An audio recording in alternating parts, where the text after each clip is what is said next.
What is up everyone, welcome back to another video. Today we got an extra interesting one. It's actually the A10 Warthog after upgrade shocked Russia and China. So this is going to be something really interesting, and you guys know I do love the A10 Warthog, so this is something for us. If you're new here, welcome to the channel. I truly appreciate any newcomers. If you enjoy this type of content, reactions or whatever, I react to anything. So don't forget guys, like this video, subscribe to the channel, and let's get straight onto it. Let's go.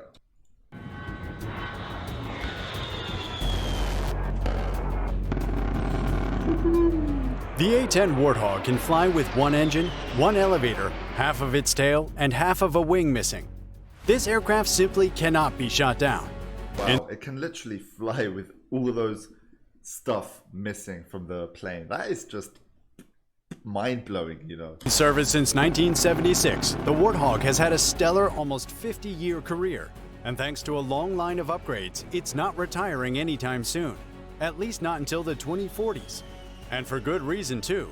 No other aircraft in the US inventory can offer better attack support than the Warthog. The only American fighter in history built from the ground up to deliver close air support to troops on the ground.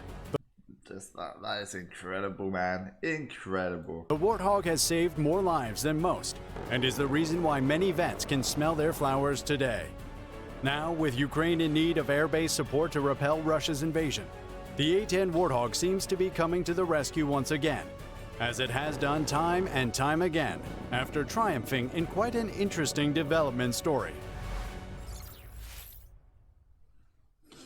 The U.S. entered the Vietnam War in 1965. By then, its main ground attack aircraft was the outdated Douglas A-1 Skyraider. The Skyraider was slow, had poor firepower, and was so vulnerable to ground fire that 266 of them were lost in Vietnam, largely from small arms fire. The lack of modern conventional attack capability had become a problem, and the hunt for a specialized attack aircraft would begin. However, from the F-4 Phantom to the F-111 Aardvark, to Northrop's F-5 and then the A-7D variant of the LTV A-7 Corsair II, no attack aircraft could fill this crucial gap.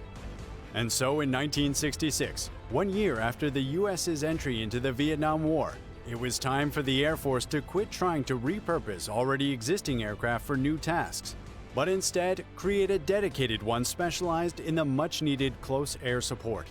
The program that would birth this aircraft was designated the AX program. The requirements for the aircraft were released by the Air Force, and interested companies could now submit their proposals.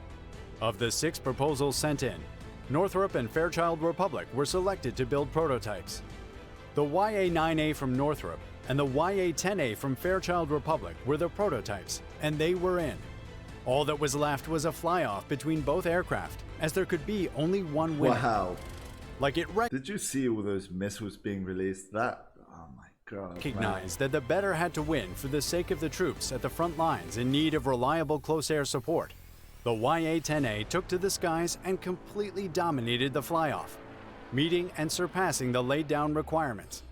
As a result, it was selected winner of the AX program, and as time passed, the $10 million production version would become known to the Allies as the A10 Warthog, and to enemies as the sound of an unending barrage of Gatling cannon rounds raining from the skies as the aircraft protected entire fleets of American troops and their allies. And it continues to do so today. However, to remain lethal in an ever-evolving battlefield, the A-10 has been upgraded from the brute metal-raining attack aircraft of the 1970s to the intelligent brute metal-raining attack aircraft of the 2000s that shouldn't be messed with. An offense suite that enables it to drill holes in metal faster than a Caterpillar drill, a defense armor that gives it more lives than a cat, and an avionics suite that makes it intelligent enough to be mistaken for a Tesla product. The A-10 is the one attack aircraft that's never out of place in any mission. To be as lethal as it is, the aircraft was built around its main weapon, the 30X 173mm GAU-8 Gatling-style Avenger autocannon, which was also developed as part of the AX program. The GAU-8 has a high muzzle velocity and a super high rate of fire that enables the cannon to fire 3,900 large depleted uranium armor-piercing shell rounds every minute.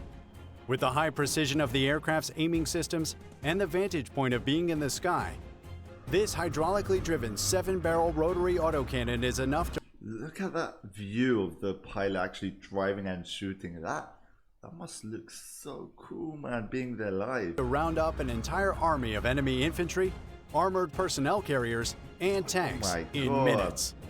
Aside from the autocannon, the A10 is armed with the AGM-65 Maverick air-to-surface missile. Targeted using electro-optics and infrared, the Maverick allows target engagement at much greater ranges than the cannon, and thus results in less risk from anti-aircraft systems for the A10.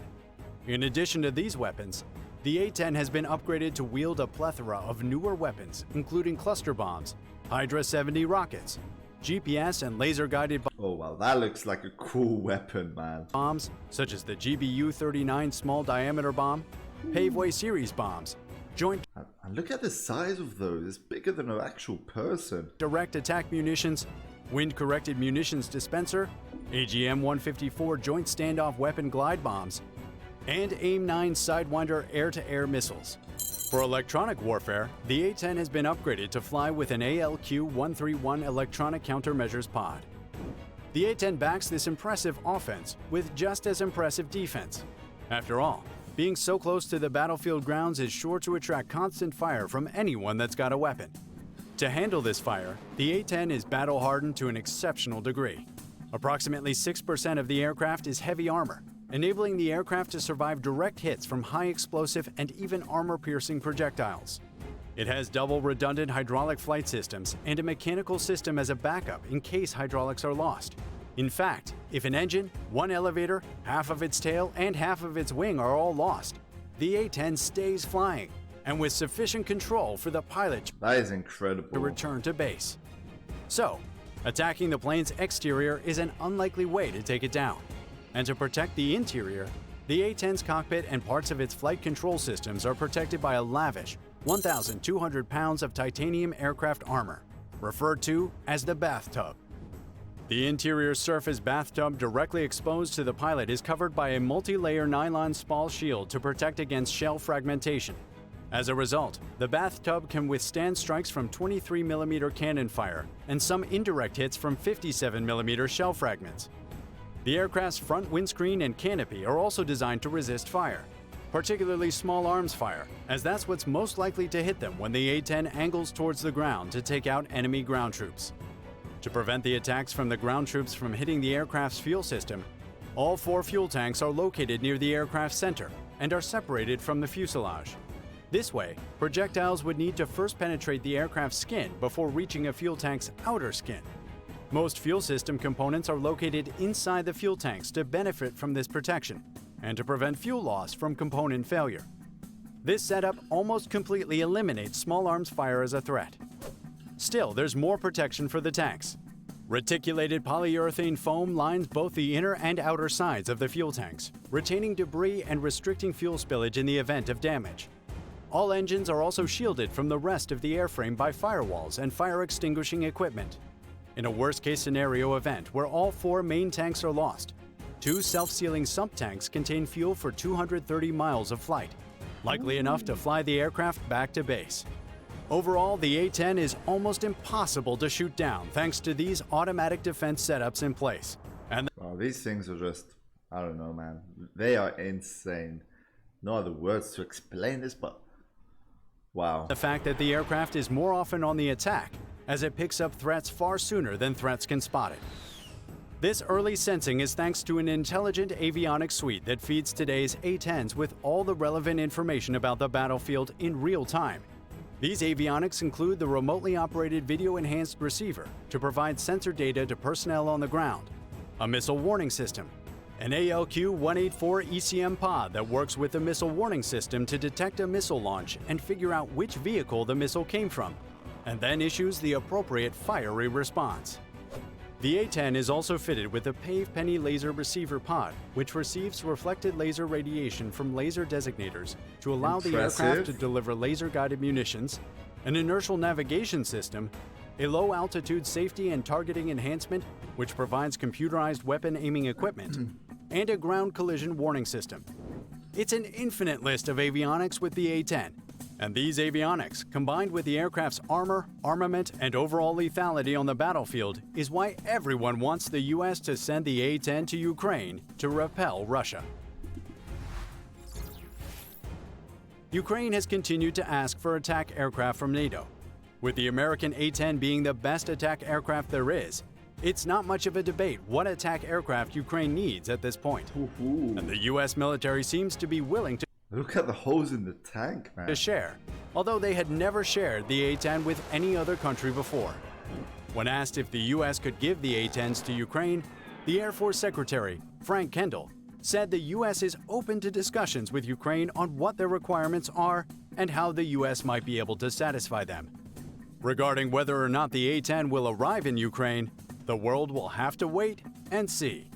All we can say for sure is that the A10 Warthog is the US military's go-to tank buster aircraft. And with so many Russian tanks in Ukraine, the A10 would prove priceless for Ukraine's forces, saving Ukrainian lives as it has done for Americans. For over 4 decades, it has been an aircraft to admire, to respect, and to be proud of.